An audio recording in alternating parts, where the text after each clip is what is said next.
నమస్కారం. ముందుగా వేదికను అలంకరించిన మన తెలుగుదేశం పార్టీ జాతీయ అధ్యక్షులు నారా చంద్రబాబు నాయుడు గారికి, అలాగే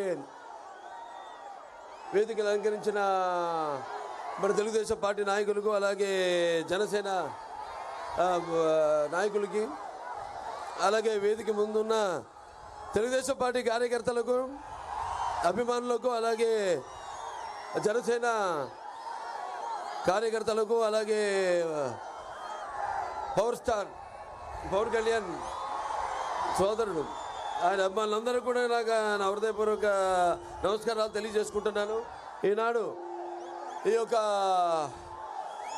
రాకదిలి రా మహాసభకు ఈ యొక్క మన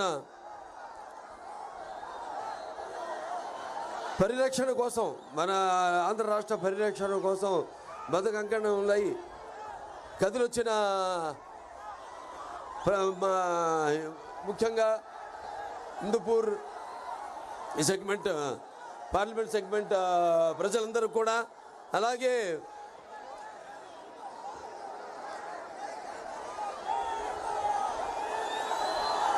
అనుక్షణం తెలుగుదేశం పార్టీని ఆశీర్వదిస్తూ నీరాజనాలు పడుతున్న నా తెలుగింటి ఆడపడుచులకు, యువతరానికి ప్రతినిధులు, నవతరానికి నాయకులు, భావితరానికి భారతదేశపు మహాశక్తి అయిన యువకులకు అందరికి కూడా నా నమస్కారాలు తెలియజేసుకుంటూ, మరి ఈరోజు ఈ రా కదిలిరా చూస్తున్నాం. ఈ భూమి మీద ఎందరో పుడతారు గిడతారు, కానీ అందరూ మహానుభావులు కాలేరు. ఒక మనిషి మౌన విద్యాపథంలోకి నడవాలంటే, అత్యున్నత శిఖరాలకు ఎదగాలంటే సత్సంకల్పం కావాలి, అకుంఠ దీక్ష పూనాలి, నీ దారిలో నువ్వు నడవాలి. అది మా నాన్నగారు చూసి నేను ఎంచుకుంది. అది ఆయన్ని చూసి మన ప్రీతమ నాయకులు తెలుగుదేశం పార్టీ జాతీయ అధ్యక్షుడు చంద్రబాబు నాయుడు కూడా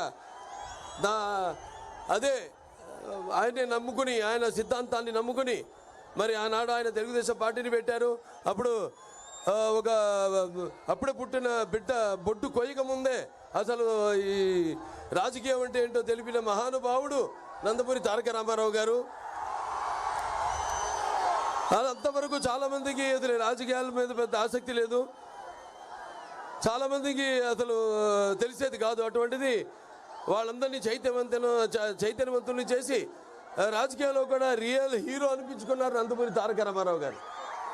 ఆ తర్వాత ఆయన ప్రవేశపెట్టిన పథకాల విషయాలకు వస్తే మరి ఎంతో సాహసోపేతమైనవి, అలాగే సామాన్యులకు, అలాగే ప్రజలకు ఎంతో సానుకూలమైనవి, అలాగే ఉపయోగకరమైనవి.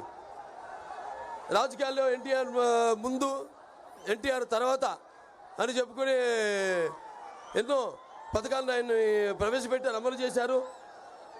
అలాగే ఆయన తర్వాత ఎందరో వాటిని అనుకరించారు, వాటిని అమలు చేసేలా చేశారు.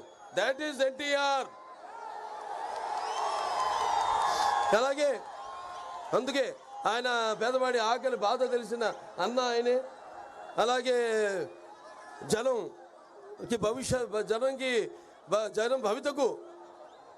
భవిష్యత్తు వాడికి దారి చూపిన, భరోసా ఇచ్చిన అమ్మ ఆయనే. అలాగే ఆయనకి అండగా ఉన్న ఆడపడుచులకు ఆయన ఆర్థికంగా బలోపేతం చేసిన అన్న కూడా నందమూరి తారక రామారావు గారు.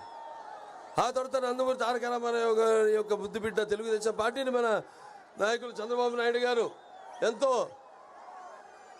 క్రమశిక్షణతో, అదే క్రమశిక్షణతో ఆయనతో పొందిన స్ఫూర్తితో ఈ పార్టీని ముందుకు నడుపుతున్నారు. మన తెలుగుదేశం పార్టీకి ఉన్నంత కార్యకర్తలు ఈ ప్రపంచంలో ఏ పార్టీకి లేదు. తెలుగుదేశానికి గుండెకాయ తెలుగుదేశం పార్టీ కార్యకర్తలు. మరి చూస్తున్నాం, ఎన్నోసార్లు మంత సంక్షోభంలో ఉన్నప్పుడు రాష్ట్రం తెలుగుదేశం పార్టీ అధికారంలోకి ఎంతో క్రమశిక్షణతో, అదే క్రమశిక్షణతో ఆయనతో పొందిన స్ఫూర్తితో ఈ పార్టీని ముందుకు నడుపుతున్నారు. మన తెలుగుదేశం పార్టీకి ఉన్నంత కార్యకర్తలు ఈ ప్రపంచంలో ఏ పార్టీకి లేదు. తెలుగుదేశానికి గుండెకాయ. ఈ పరిస్థితుల్లో ఇది ఒక మామూలు సంక్షోభం కాదు, ఇది ఒక రాక్షస పరిపాలన, ఒక సైకో పరిపాలన. మనం పురాణాల్లో వాటిలో చదివాం ఏదో రాక్షస పరిపాలనలో అని, కానీ వాటి చదివిన దానికంటే కూడా ఇక్కడ మనం ప్రత్యక్షంగా చూస్తున్నది మనం చూస్తున్న దాని ముందు